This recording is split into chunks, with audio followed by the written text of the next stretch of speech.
сузите, только месяц сузите, за свободу снимем косы, только месяц сузите. Ты, хто бился за родину, напоткал неудячный лёс, знич надею, хорой роспач 31 год принес.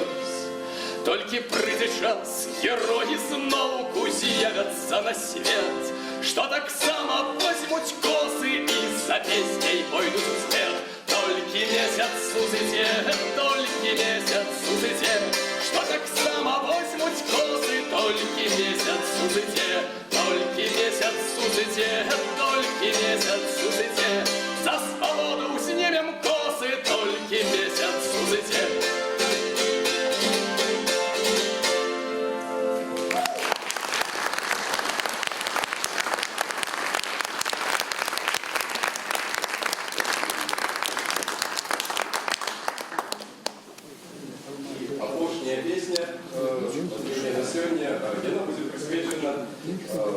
Повстанцам 1863 годов. Это так само переклад одного з неофіційних гімнів Ірландії. Да ну, я ніяких не роблю. Тишині.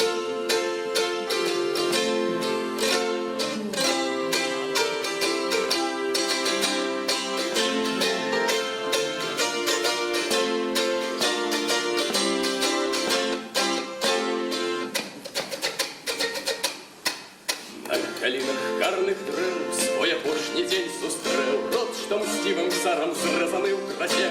Яны вышли твар у твар, и застрашены был цар, а яны пошли на смерть бесстрашно усе. За родиму, за героя, за родиму разом усе. Ці эшафот зистить и под пулями умерти, ты без розницы, як пасти за яе. Разом трапивши у полон, прочували пушки сон, але сердце крыло на час беды. Думка про своих зябров, что за ними прийдуть знов, про сынов айчины милой назавжди. За родиму, за героя, за родиму разом усе. Ціна эшафот зистить и под пулями умерти, ты без розницы, як пасти за яе. Сказаньях голосы, умолитве голосы, воли и ровности просили у Творца. И над шибеницами распятались ольхяны, верные своему братерству до конца. За родиму, за героя, за родиму разом все. Ціна эшафот зистить и под пулями умерти, ты без розницы, як пасти за яе. Не повинны прежде сти, напомни от нужных жить всех их плотов. Теперь бедни, да помогут нам яны сбудовать наш край великим вольным сном. За родиму, за героя, за родиму разом все. Ціна эшафот зистить и под пулями умерти, ты без розницы, як пасти за яе. За родиму, за героя, разом все. Ціна эшафот зистить и под пулями умерти, ты без розницы, як пасти за яе.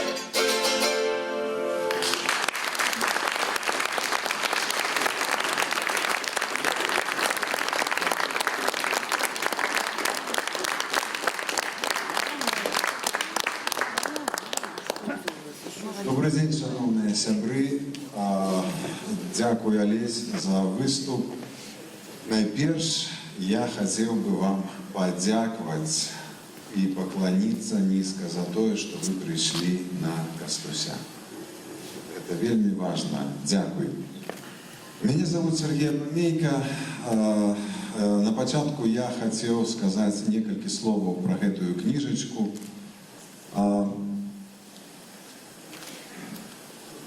У яе ёсць тры суаўтары. Редактор Александр Лукашук, стыльны редактор Сергей Шупа и мастак Геннадзь Мацур. Я дзякую ім за працу, парады і супрацоўніцтва. насельніцтва. Тут присутнічає Геннадій Мацур, остатніх нема. У моїм розумінні, я, звісно, не мистецтвознавець, нічого, але вокладка одна з найлепших у серії бібліотеки Свободи. Просто надзвичайна. Кастусь трошку вигнутий, гэтый мазок, просто і це трюмо історичне, ну просто мені вельми подобається. Антураж епохи і все. Дякую, Геннадій. Я, коли працював над этой книжкой, я хотів написати некий текст. Я рихтувався до перепоховання. Летом почав читати некие тексты, мемуары повстанцев, документы повстання. Я не зробив тут нічого надзвичайного. Я не знайшов, як історик, ніводної нової дати, ніводного нового документа повстанського, ніводного листа, ніводного героя, ніводного нового ім'я. Але разом з тим я подумав і убачив, що ми ще недооцінюємо і недодумали те, що відбулося у 19 столітті з нашої історії. І не зовсім розуміємо роль, яку відіграло це повстання Калиновського. І тут є вельми шмат нових стверджень.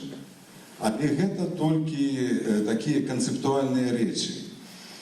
И это правильно, потому что мы живем у 21 столетии, история теперь меняется. В принципе, скажем, европейские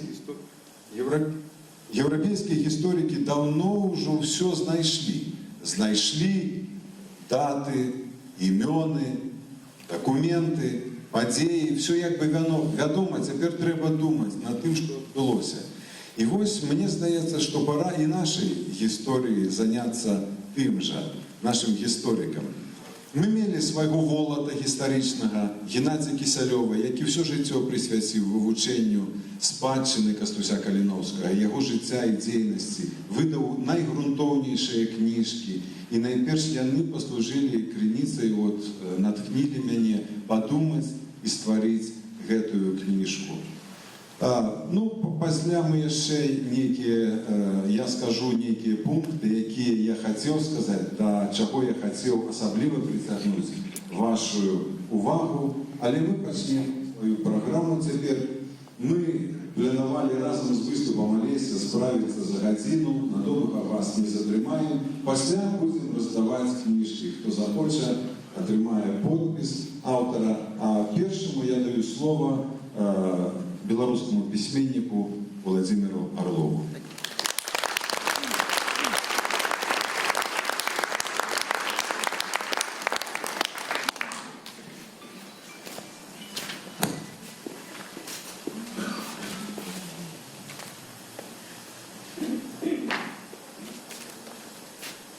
Добрый вечер, дорогие.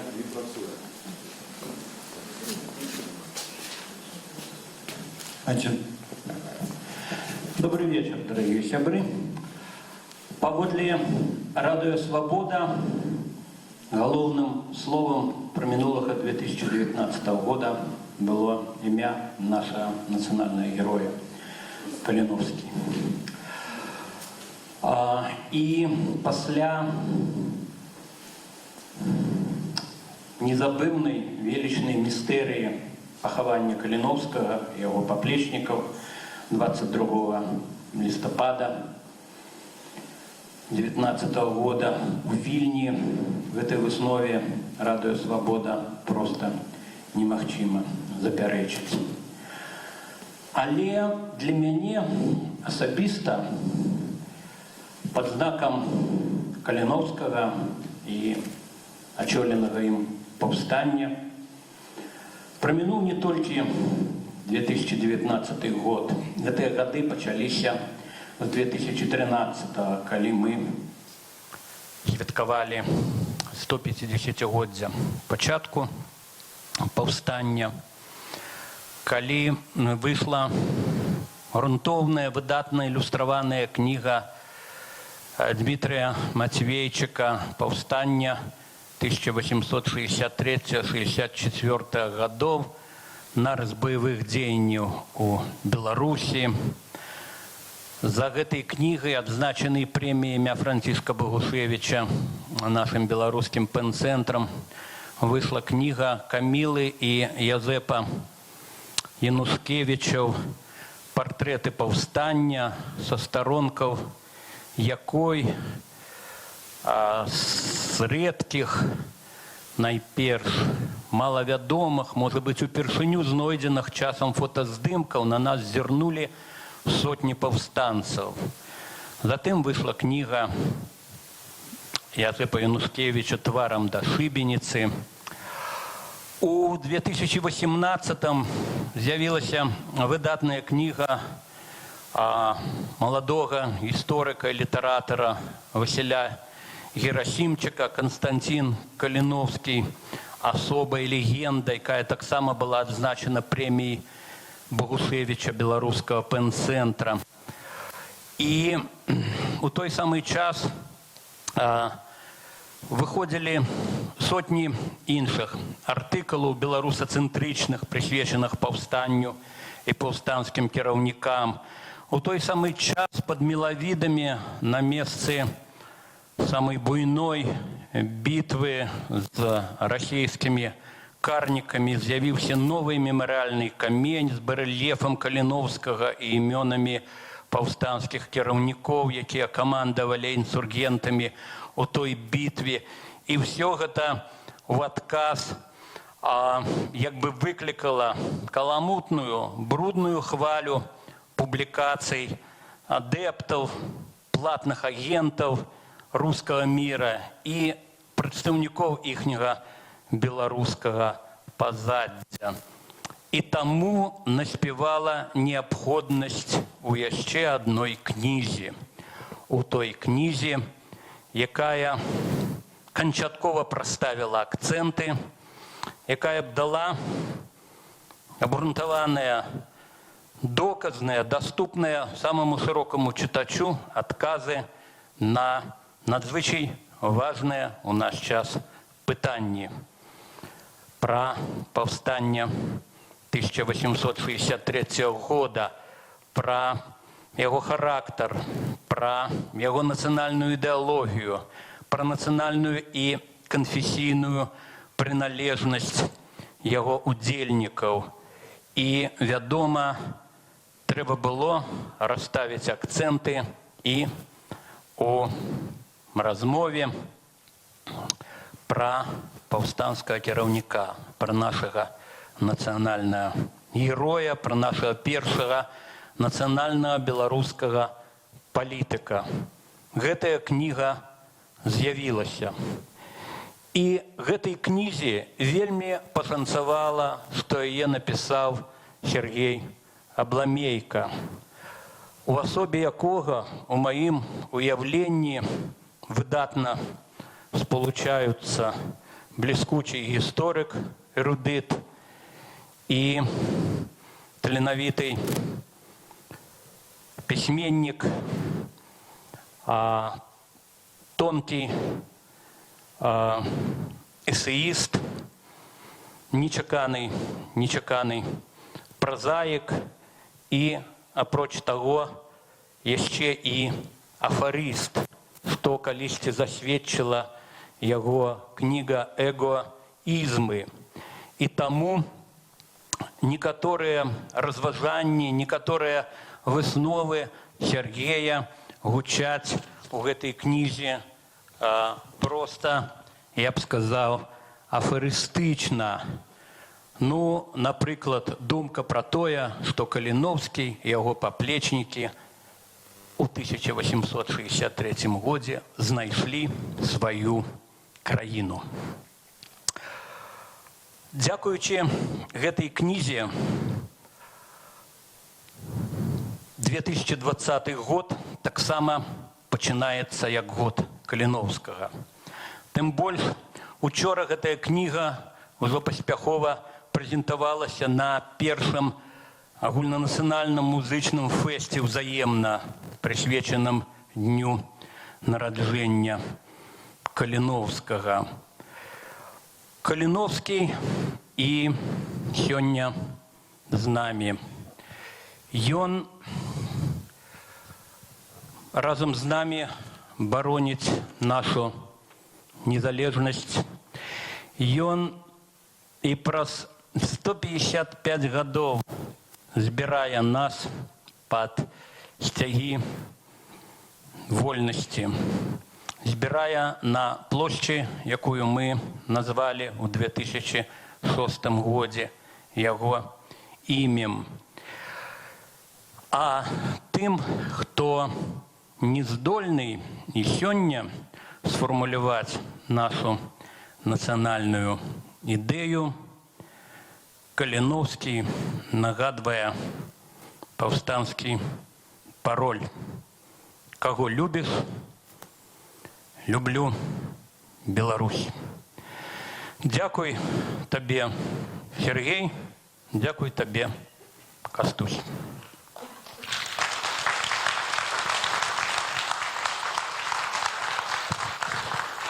Дзякуй табе, Уладзе.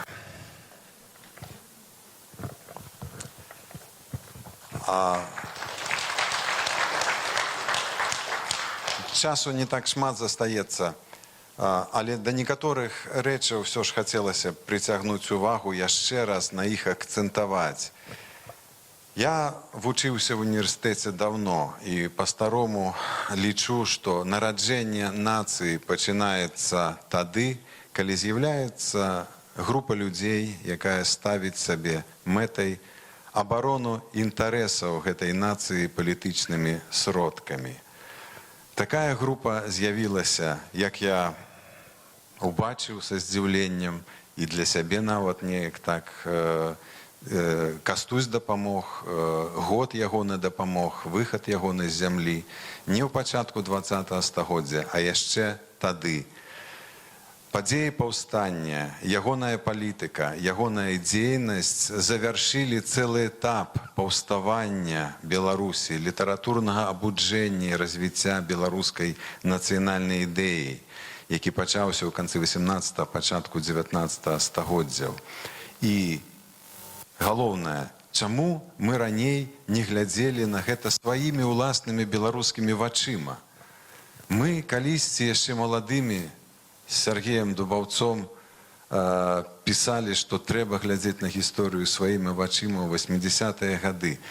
І тут раптам літоўскі правінцыйны камітэт і яго кіраўнік Каліноўскі.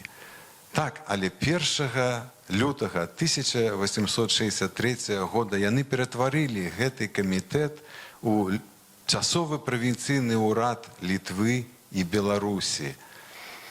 Гэта стала, на маю думку, першай праявай палітычнай суб'ектнасці новай мадэрнай Беларусі, якая тады пачала свой шлях да сваёй дзяржаўнасці. І, канешне, Уладзя заўважыў, Владзімір Арлоў сказаў пра гэта. Гэта наш першы палітык. Першая палітычная суб'ектнасць новай Беларусі нарадзілася тады. Гэта трэба памятаць, і за гэта трэба яму дзякаваць. Гэта палітычны бацька Беларусі. А цяпер я дам слова чалавеку, які 20 гадоў назад пачаў шукаць магілу Каліноўскага. В прынцыпе, все ведалі, дзе яна была. Чамусьці літоўскі ўрад рабіў выгляд, што ён не ведае, але гэты чалавек пачаў першы, як журналіст, гэтае даследаванне. І яно прывяло да яшчэ адной кніжкі, якая з'явіцца пасля гэтай. Сергей Дубавец.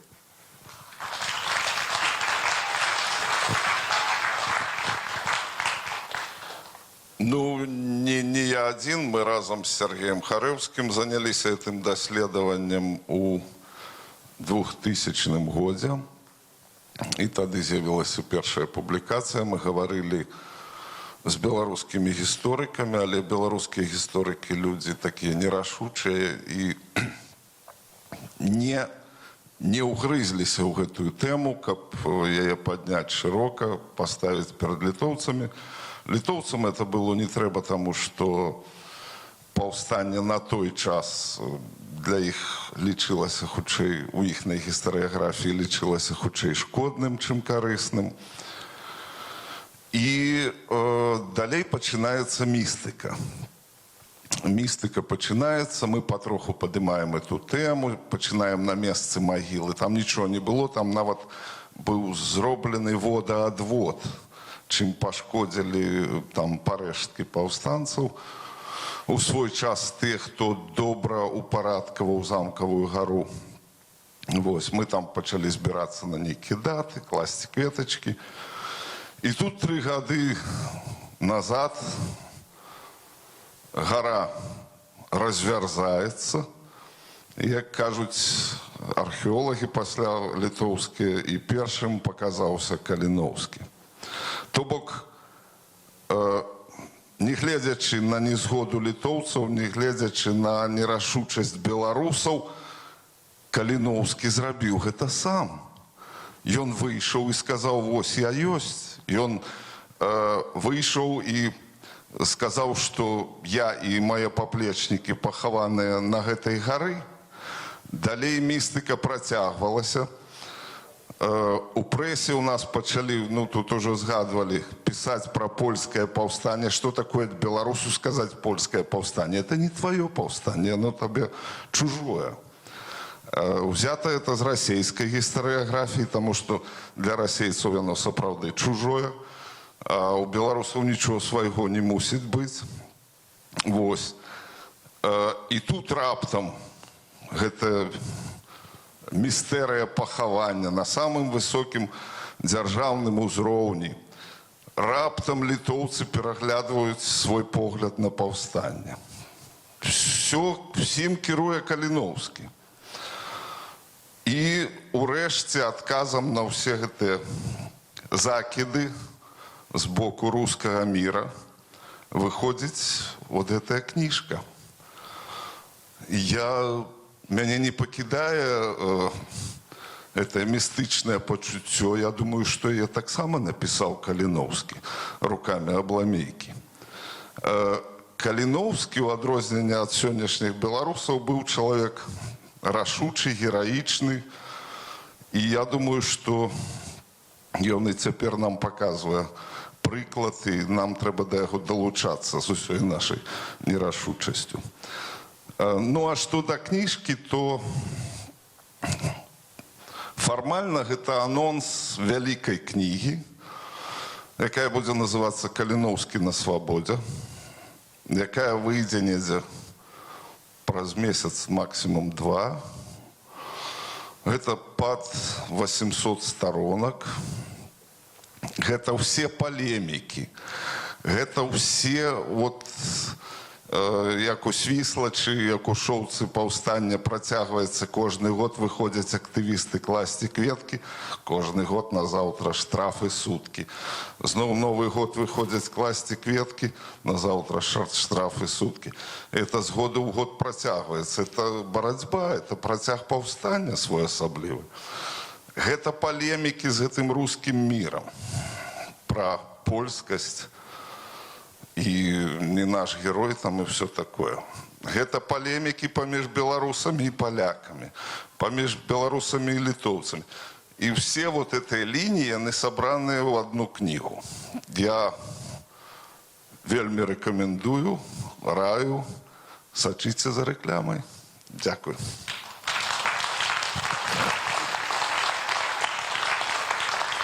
Дзякуй, Сергей. А зараз, калі ласка, увага на экран.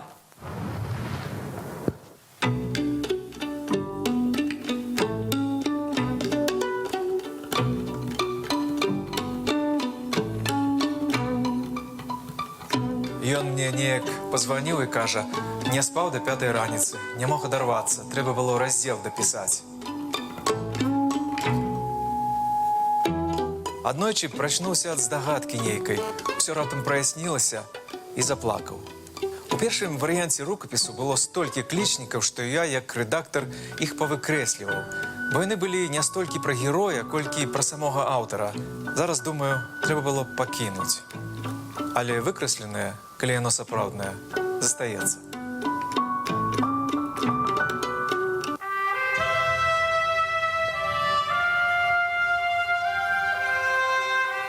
Вялікая загадка беларускай гісторыі нараджэння Беларусі як краіны. Адкуль яна ўзялася і калі? Мы ведаем, што была полацкая дзяржава, тураўскае княства, старажытны Наваградак. Потым узнікла Вялікае княства літоўскае са старабеларускай дзяржаўнай мовай, якую тады называлі рускай. Скарына, Будны і Цяпінскі называлі сябе русінамі. Пасля шляхта стала называць сябе па-польску ліцвінамі. І раптам Беларусь. Кніга Каліноўскай і палітычнае нараджэнне Беларусі адказвае на ўсе гэтыя пытанні. Гэта кароткая гісторыя нараджэння беларускай ідэнтычнасці.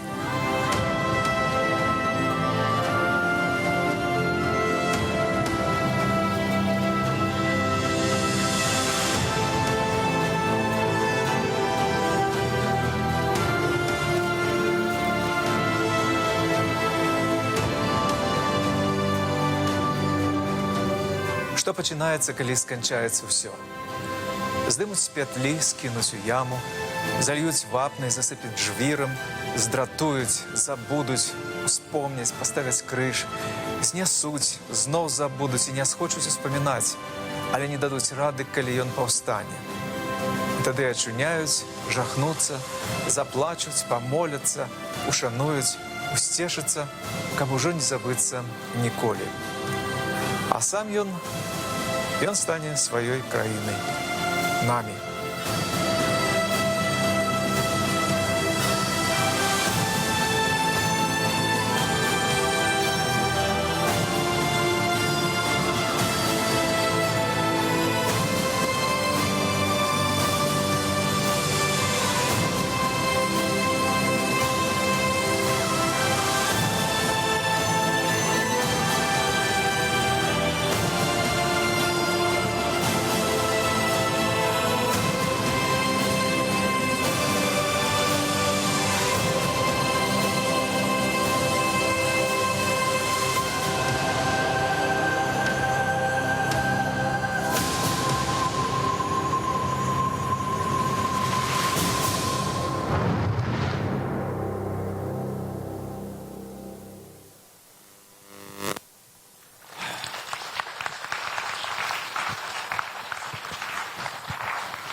Дзякуй.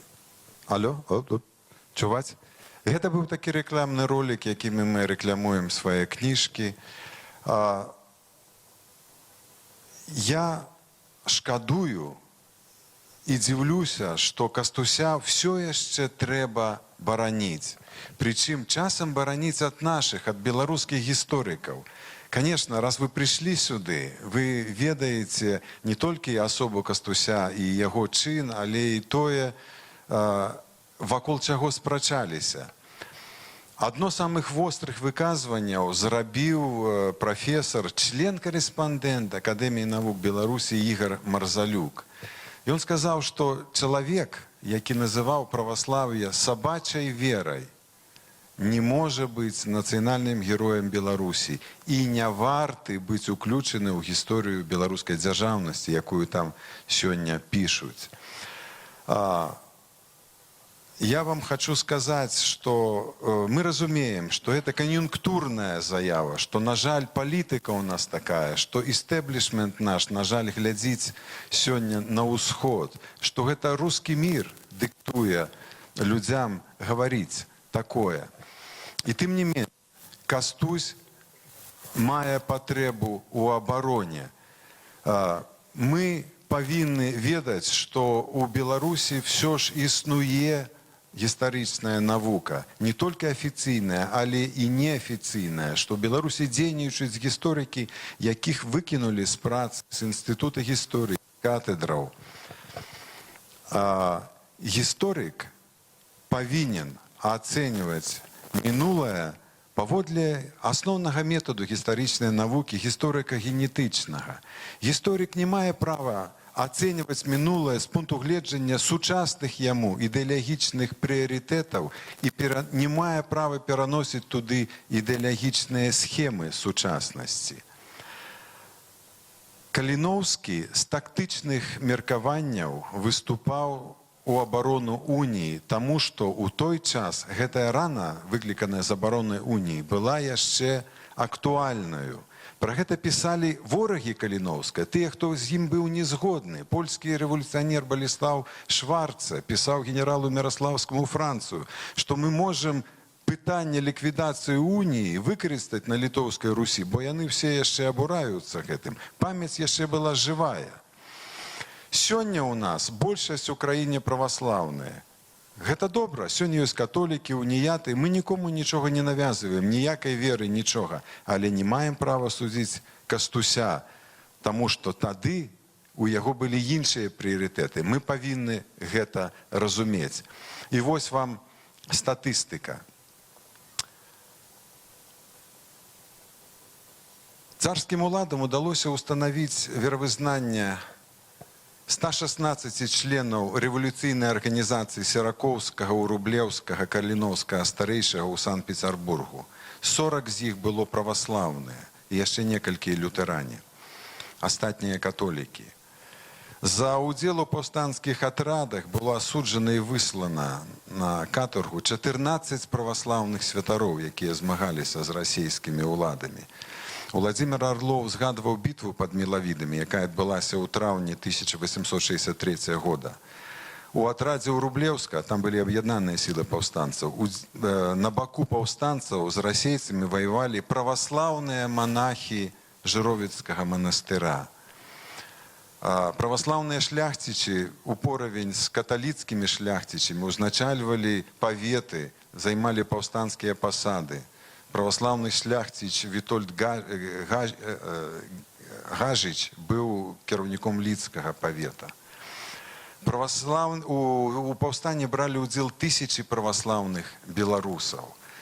Гэта было схавана царскімі ўладамі яшчэ тады. Это менавіта царскія ўлады зрабілі з паўстання польскі мяцеж. Генералы, калі разбівалі чарговы атрад, сепарыравалі сялян, аддзялялі, разбройвалі і праз 2 дні адпускалі дадому. І толькі пасля гэтага пісалі данясенні ў губернскай канцылярыі ў Санкт-Пецярбург, каб зрабіць паўстанне шляхецкім. Гэта ўжо адбывалася ў часе гэтай вайны, якая тады ішла. Гэты закід да Кастуся несправядлівы і не да месца. Это все, что я хотел сказать, бо это одна з самых болючих і важных тэмаў, бо пра яе гавораць афіцыйныя гісторыкі. А зараз слова мае адзін з самых паважаных мной навукоўцаў Беларусі, гісторыкаў, заснавальнік кафедры этналогіі і БДУ і шматгадовы яе загадчык, пазней прафесор Еўрапейскага гуманітарнага універсітэта, прафесор Павел Церашкович.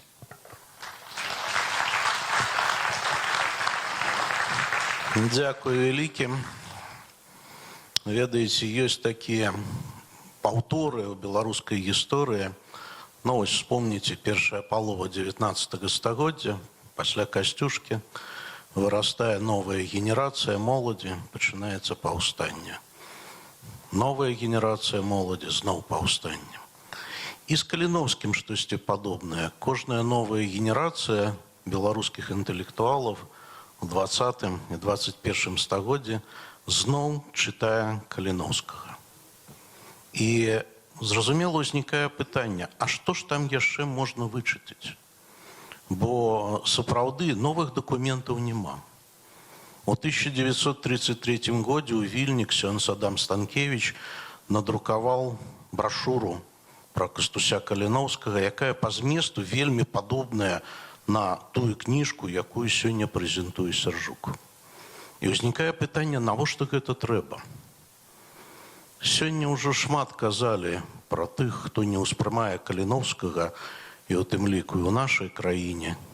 І тут справа не ў рэлігіі, як трапна сказала спадарня Алексеевич, это тыя людзі, для якіх існуе адзіная рэлігія ўладам. Я пра другое. 25 год назад у складзе вялікай дэлегацыі беларускіх гісторыкаў я трапіў у Франкфурт. Со мною был мой однокурсник Павел Лойко, Геннадий Саганович, Игорь Чаквин, Виталий Скалабан и другие. Была великая белорусско-немецкая конференция. І там я ўпершыню сутыкнуўся з вельмі своеасаблівай акадэмічнай нямецкай культурай, ці яе адсутнасцю, ці культурай абсалютна безлітаснай. То есть навукоўцы нямецкія, яны абсалютна адзін аднаго абсалютна не шкадуюць. І вось прафесор Дитрих Байрау, які вёл гэтую канферэнцыю, і он паслухаў нас і казаў: ну дык і што? Вы раней былі камуністамі, а зараз сталі нацыяналістамі?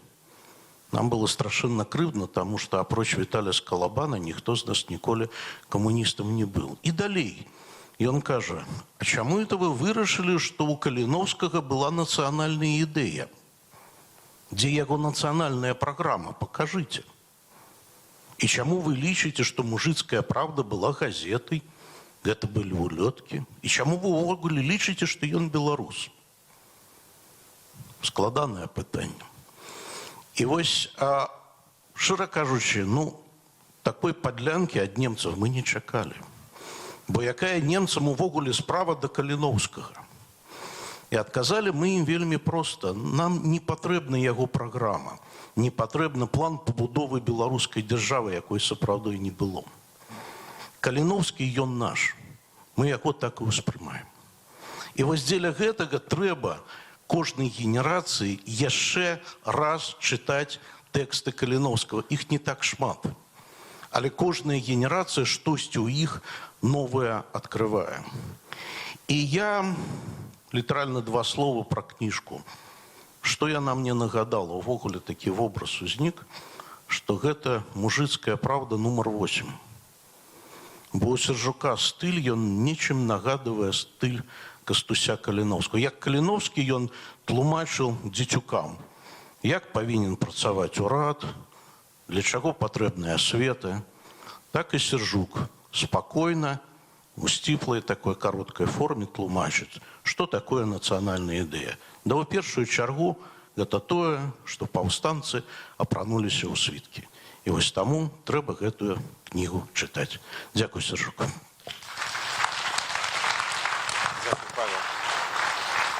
Раз, два. А зараз мы зробім невялікую гульню з аўдыторыі. Нам трэба пару добраахвотнікаў. Калі ласка, выходзьце. Дзе беларускія, каліноўскія, дзе добраахвотнікі? Давайте, калі ласка. Так, у нас ёсць першыя, двое, яшчэ давайте двое. Хто гатовы выйсці на сцэну? Вось, добра, давайте трое ёсць. Ёсць яшчэ одна... Ну, давай, Маіс, калі ласка. Що? Ну, я думаю, у нас гендерного балансу не выконваецца, але нічого страшного. Давайте хутенько познаёмимся. Иван. Маис. Наталья. Валер. Вельмі прыемна. І у нас зараз будуць пытанні для вас. Яны будуць з'яўляцца на экране. Гэтыя пытанні падрыхтаваў сам Сергей Абламейка. Я буду их зачитывать, тому вы можете не поворачиваться. За правильные отказы вы атрымліваеце призы от Радио Свобода. Першае пытанне нашай віктарыны. Што павязвалі на шыю замест гальштукаў падчас навучання ў Санкт-Петербургу Каліноўскі і яго паплечнікі з левага крыла партыі чырвоных? Пытанне давайте па чарзе. Калі адказ няправільны, пераходзіць да наступнага. Іван, які варыянт? Черные гальштуки. Чорныя гальштукі. Правильный отказ – вышиванные ручники. И тут я попрошу Сергея прокомментовать. Чаму не чорныя гальштуки? Чуваць добра. Так, гэта была традыцыя, гэта была з 40-х гадоў 19 стагоддзя праява іх нацыянальнай арыентацыі. Яны нават, жывучы многія ў Маскве і у Санкт-Петербургу, адзяваліся ў світкі, беларускія сялянскія світкі, і мемуарысты это так і называлі. Яны хадзілі ў Маскве ў беларускіх сялянскіх світках шэрага сукна і часта павязвалі на шыю вышываныя ручнікі беларускія. Успаміны некалькіх паўстанцаў, у тым ліку таго ж Вітольда Гажыча, пра якога мы згадвалі, сведчаць, што на шыях былі ручнікі часам. Дякую, Маіс. Наступнае пытанне да цябе. Я яго зачытаю. Чым Віктор Каліноўскі шакаваў маладых палякаў, якія прыязджалі вучыцца ў Санкт-Петербург? Варыянты адказаў. Ці ёсць без варыянтаў у цябе варыянт? Няма. Пацёртым палітонам, Б. Расійскай мовай без акценту. С. Рассказами про непольское минулое ВКЛ. Рассказываем про непольское минулое ВКЛ.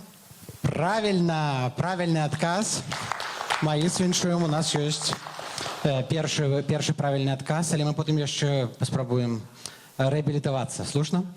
Трэцяе пытанне. Хто з найбліжэйшых паплечнікаў Кастуся Каліноўскага стаў сусветна вядомым вынаходцам прататыпу сучаснага фотоапарата? Варыянты адказаў: Баляслаў Длускі, Ахіл Банольдзі і Уладзіслаў Малахоўскі. Боюся, што я гэтага не памятаю. Хто можа ў зале сходу ведае? Пачакайце, чакайце, у вас ёсць варыянт адказу? Можа, Длускі? Тут так, Длускі. Ці ёсць варыянты з зале? Так, давайте галасаваць. Хто за тое, што Баляслаў Длускі... Все ж варыянты. Хтосьці. Тут был давайте проголосуем. Добро. Кто лічыць, что это Баляслаў Длускі? Голосуем. Первый вариант. Поднимаем руки. Не, мало. Кто лічыць, что это Банольди? О, ну я думаю, что траціна. И кто лічыць, что третий вариант Уладзіслаў Малахоўскі? Я думаю, что большасць Малахоўскі. И большасць перамагае. Все-таки это Уладзіслаў Малахоўскі. Але нічога, мы не расстроиваемся. Спар Сергей, прокомментуйте. Чым это Малахоўскі? Таму што ва ўсіх... Няма чаго каментаваць, у прынцыпе. Это была фантастычная персона, вельмі смелы, энергічны чалавек, Паляшук з-пад Кобрына, начальнік паўстанскі Вільні, які зрабіў з Каліноўскім пераварот чэрвеня 1863 года. Каліноўскі паслаў яго за мяжу разбірацца з грашыма, ён там застаўся. І не быў арыштаваны і выжыў. Ён з сям'ёй эміграваў у Лондон пад імем Леан Варнерке, стаў вынаходцам некалькіх рэчаў у фотасправе, у тым ліку прататыпу сучаснага фотоапарата. Я тэхнічна там не разбіраюся, але стаў такі вядомы. Ездзіў пасля ў Расею пад сваім імем. Все думалі, што ён нейкі югаславец ці там вугорац, вось, з навукоўцамі сябраваў. І ведаеце, як скончыў? Яго абвінавацілі ў вырабе падробных грошаў. У адной з яго майстэрняў знайшлі падробныя расейскія грошы. І ён застрэліўся ў Швейцарыі ў гатэлі ў 1900 годзе. Гэта тэма для наступнай кнігі, правильно? Ну, давайте чацвёртае пытанне. Што было выяўлена на пячатцы, вырабленай на замову Каліноўскага ў чэрвені 863 году, пасля чаго лідар паўстання з партыі белых Якуб Гейштар падаў у адстаўку? Тры варыянты адказаў: гербы Польшчы, Літвы і Русі, аролы пагоня ці проста пагоня. Варыянты? Мабыць, гэта пагоня. Пагоня. Што лічыць заля? Хто за тое, што гербы Польшчы, Літвы і Русі... Давайте паслухаем. Я думаю, что первый вариант. Польшчы, Літвы і Русі, Маіс. Я думаю, аролы пагоня. Аролы пагоня. Я таксама. Ролы пагоня. Давайте подумаем залю.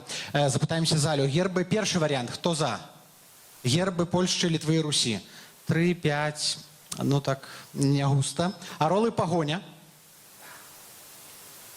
10 максимум. І проста пагоня. Адназначна пагоня перамагае ў гэтым раўндзе. Сапраўды быў герб пагоня. Гэта знайшоў яшчэ Геннадзь Кісялёў. У яго працы 1963 года ёсць апісаны гэты эпізод.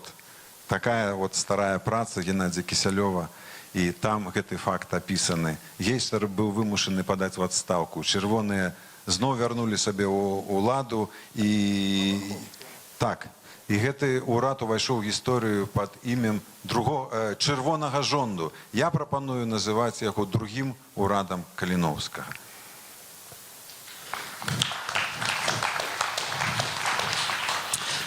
І апошняе пытанне на сённяшні квіз, на сённяшнюю віктарыну. З кім Янка Купала рукаўся праз адзін поціск рукі, мог парукацца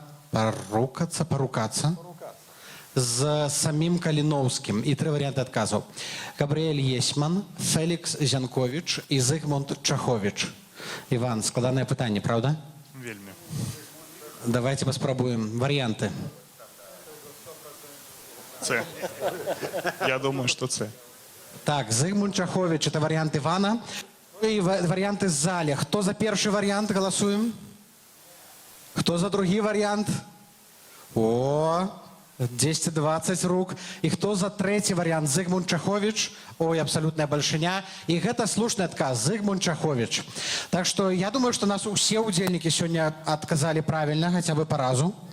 То у нас есть подарунки от Радио Свобода. Мы можем нават их рубить. У нас есть майки от Радио Свобода с уніскладовым.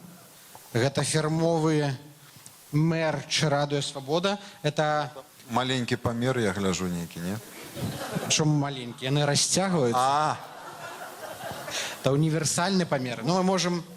Алексей, у нас есть разные померы, эти все один. Но мы подберем померы. Я думаю, что можно потом подойти до Алексея и выбрать померы. Так что у нас есть маечки, налепочки, у нас все и разные сувениры. Перемогли, так? Все перемогли, все по разу отказали. Так что дякую вам великий за удел. Дякую великий аудитории. То подходите, отрымливайте призы. Есть нормально? Давайте.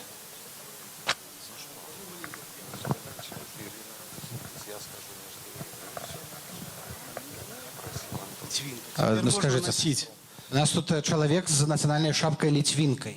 Панове, ну мы ведаем, да, у украинцев есть национальная шапка, у поляков есть рогатывка, у латышов есть, ну, нават у русских кокошник.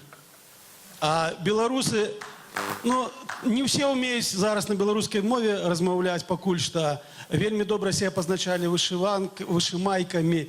Дык вось, я так думаю, калі такую шапку белорусы будем носить, я ее запатентовал, нават литовцы зараз не скажут, что это их, и я назвал ее литвинка.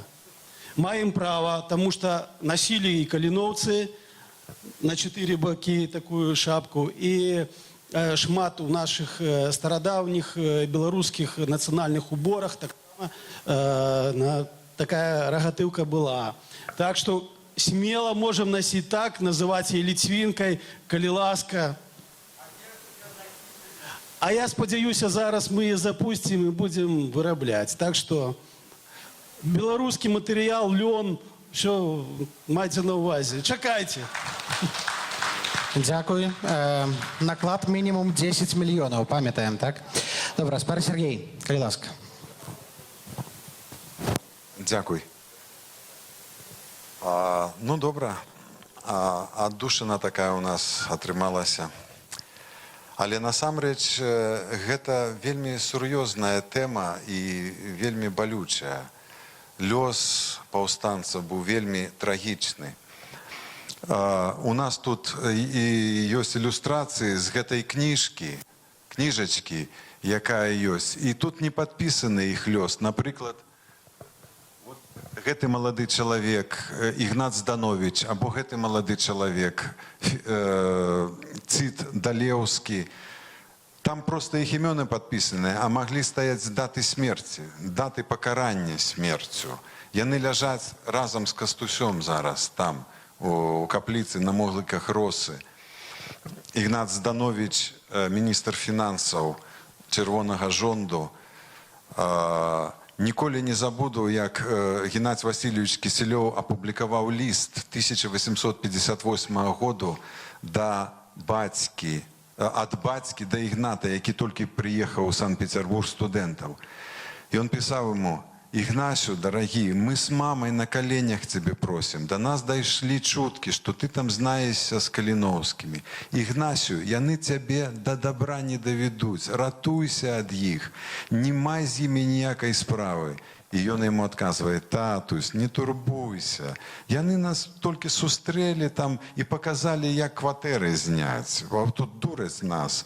А вось мясцовая, так і нам толькі показали, а больше гэта Каліновская не бачыў. Такога там адвёў та самая. І старэйшы Каліновскі, а мяне Кастусь адвёў, а больш мы не знаемся з ім. Праз 5 гадоў Ігната пакаралі смерцю як члена Чырвонага жонду, як дзеяча і незалежніка, разумееце. А бацьку падсаджвалі яму ў камеру, каб бацька намовіў яго выдаць яўкі і паралі. Бацька яго быў прафесарам Віленскага універсітэту закрытага. Так што гэта вельмі трагічная. Большасць тых людзей загінулі альбо прайшлі праз катаргу. Апошняе пытанне віктарыны пра Зыгмунта Чаховіча. Зыгмунд Чаховіч 9 гадоў у часе катаргі быў прыкуты да тачкі. Уявіце сабе, што вы прыкуты да тачкі, драўляныя, абкутай жалезам, і пражылі так месяц адзін, ці 2 тыдні. Ён прабыў так 9 гадоў. Паводле афіцыйнай польскай гістарыяграфіі Геннадзь Кісялёў даказаў, што гэты час быў 7 ці 8 гадоў. Менш. Ён там знайшоў, калі яму выдавалі пашпарт, але это нічога не мяняе. Уявіце сабе, якія трагічныя лёсы тых, хто змагаўся за нашу краіну, яе будучыню. Яшчэ будзе одна короткая моя рэпліка пасля таго, як выступіць доктар тэалогіі, філёзаф Ірына Дубянецкая, якая таксама займаецца Каліноўскім.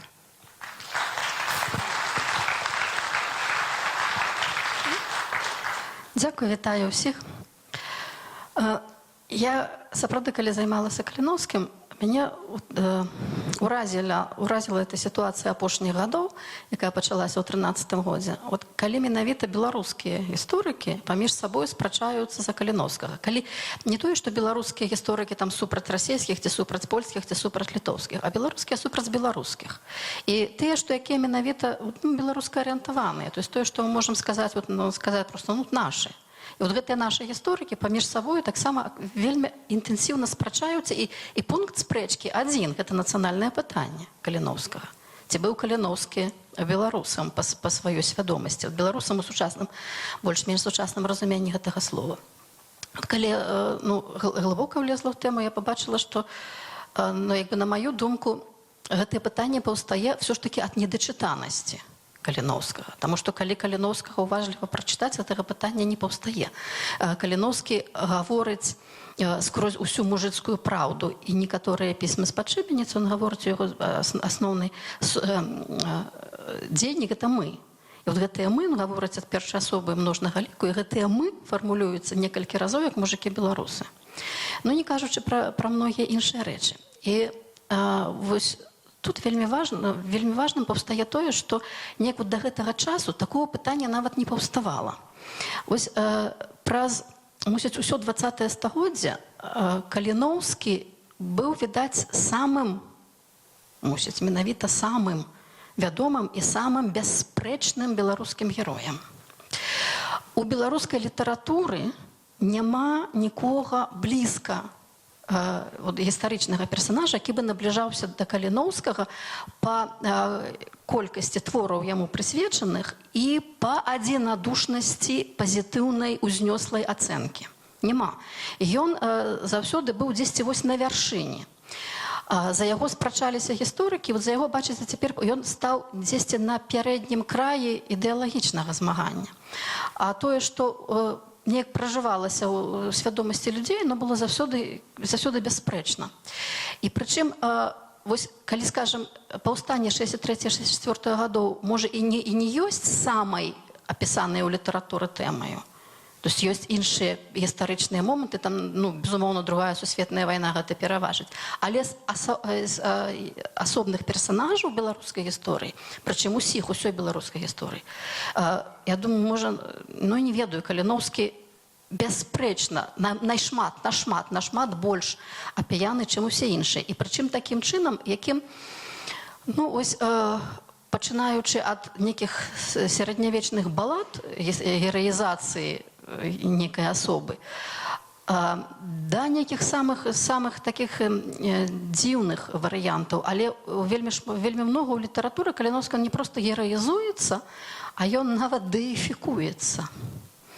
Ён у тэкстах параўноўваецца то з апосталам, які прыходзіць на зямлю, прычым апосталам яго звалі за ягоным жыццём і пасля ягонага жыцця.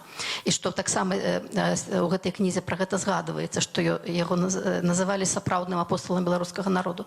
Але ён нават, як як Ісус пасылае апосталаў, ён дзесьці ў небе там піша некую беларускую гісторыю, ён дзесьці вось апекуецца ўсёй Беларусю, і гэта вельмі многа гэтага ў беларускай літаратуры, надзвычай многа.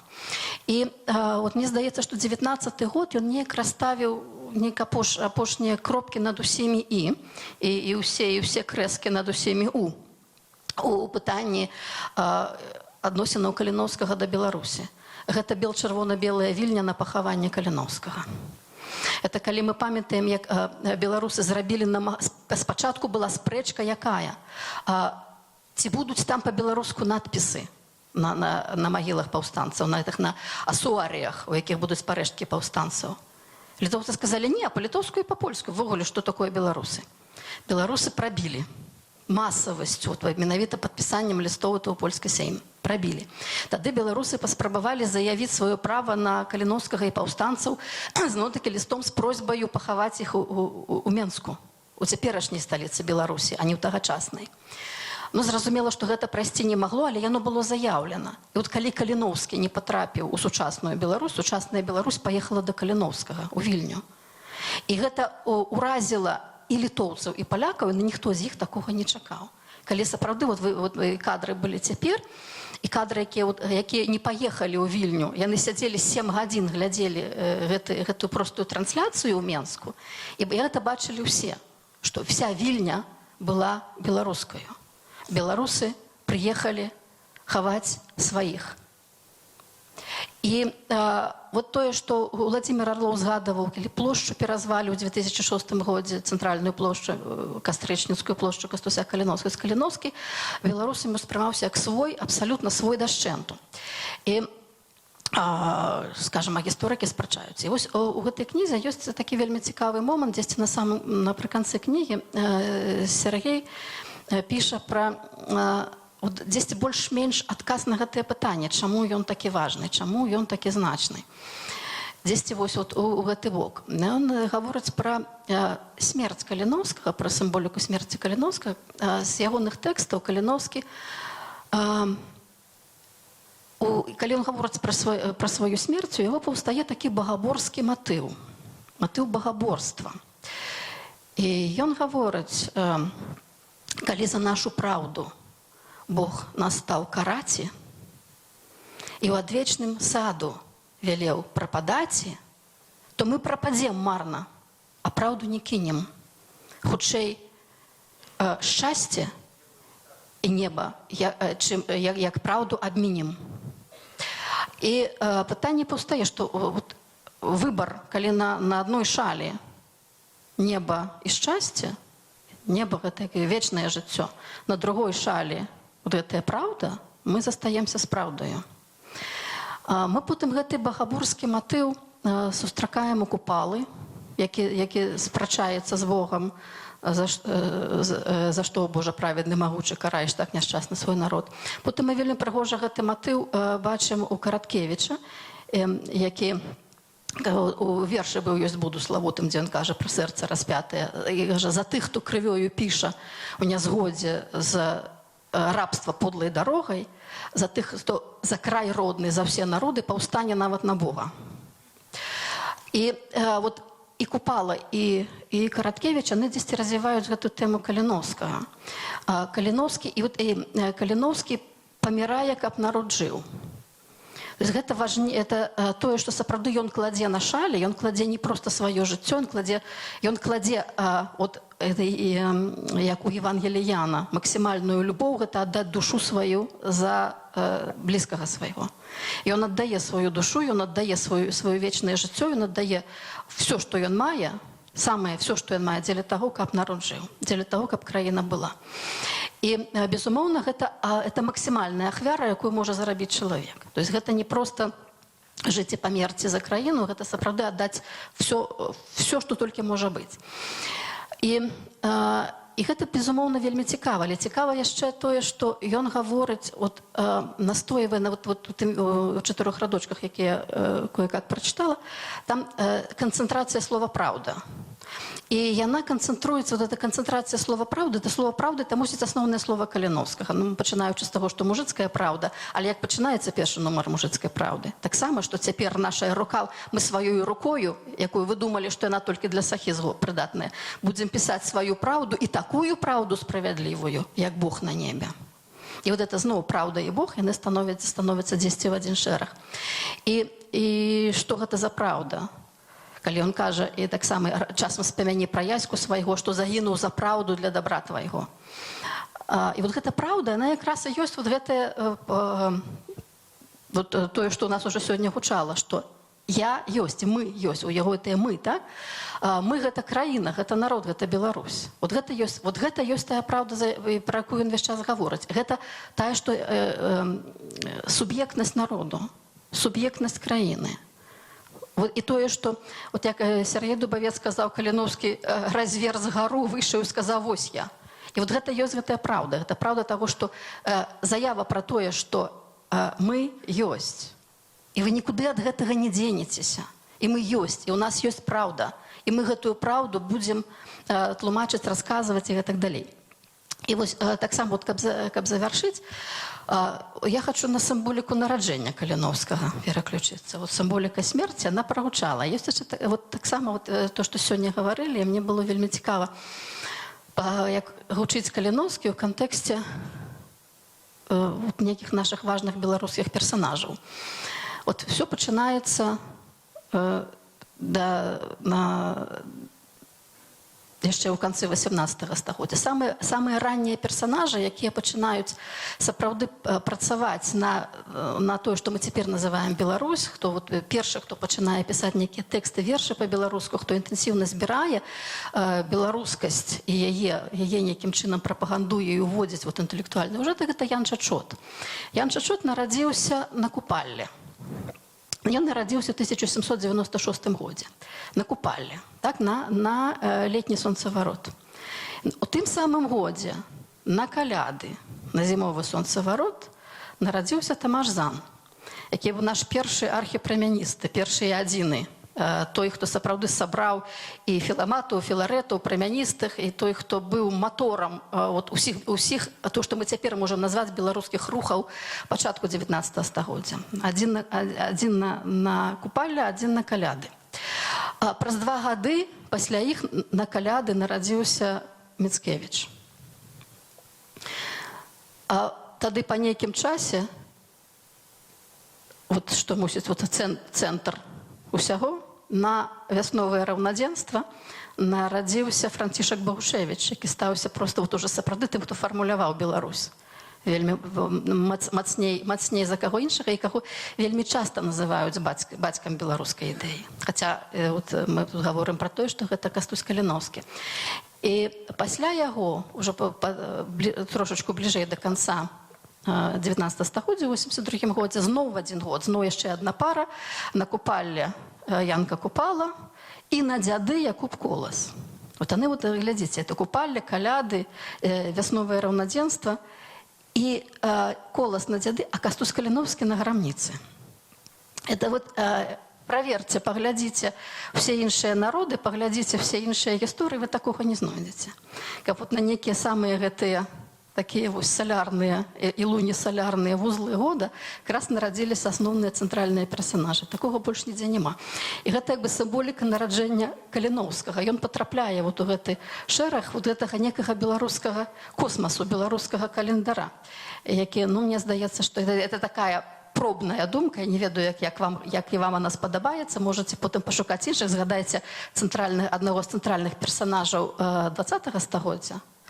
Я вам уже 20-е стагоддзя падказваць нікога не буду, але вы самі ўжо згадаеце. Гэта, што гэта, калі не некая адзначанасць, так? Гэта некая такая, некая вельмі дзіўная, невядома, куды яе прымяніць, але нікуды ад гэтага таксама не дзецца. Так што Каліновскі, які таксама вот такі вось у гэтым магутным беларускім календары, які задае календар на далейшае існаванне народу, існаванне краіны, існаванне дзяржаўнасці. Ось, па сутнасці, я бы сказала, ён благословляє Білорусь на далейшае існаванне, гаворачы, што толькі з праўдаю ў грамадзе згодна, дажджэш народзе старасці свабодна. То есть ён яшчэ спадзяецца, што гэтага народа яшчэ будзе свабодная старасць, што будзе некая шчаслівая старасць. І вот гэтае нараджэнне, якое адбываецца настолькі інтэнсіўна, салярна, сонечна ў 19 стагоддзі, відаць, закладае нейкі вось такі модель, закладае некую модель, закладае некі фармат, у якім гэта все можа развівацца, і гэты фармат, як мы бачым, надзвычай прыгожы, натхняльны, і хай яно так і працягваецца. І дзякуй вялікі Сергею за гэту кнігу, дзякуй вялікі, што ён сапраўды вельмі прыгожа, вельмі добра расстаўляе акцэнты, і з якімі спрачацца будзе надзвычай складана тым спрачальшчыкам, якія апошнія гады вельмі інтэнсіўна шукалі таксама сваю праўду. І вот гэтая некая праўда Каліноўскага, хай яна ў нашу эпоху постпраўды застаецца з намі. Дзякуй.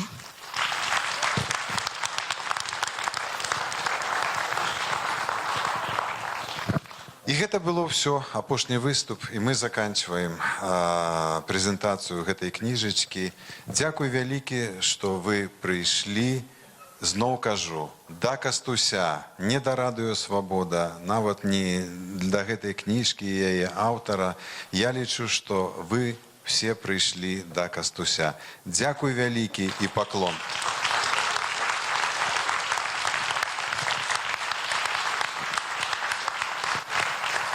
Зараз мы будзем раздаваць кніжкі. Мы вырашылі это зрабіць пасля, бо звычайна прыходзіць шмат людзей, бяруць вельмі шмат. Так мы вырашылі абмежаваць. Калі ласка, адна кніжка ў адны рукі, і всім дастанецца, все атрымаюць. Дзякуй вялікі.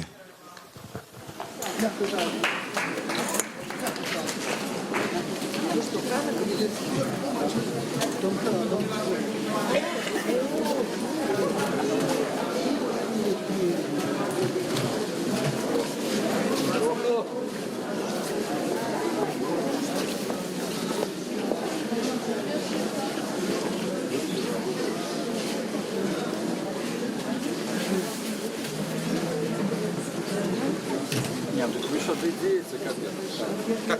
Вы кому? Вася. Вася. Вася. Вася. Вот. Ты Кастусь чекает. Вася.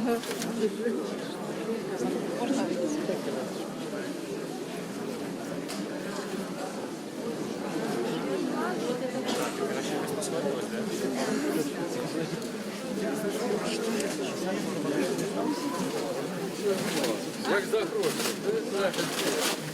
Ну вот дошки. Рад был видеть. Добрый. Нет, вы скажите, Диана Глеба это можно верить. Картошек возьмем на редакции. Абсолютно. А я же... Хотели так.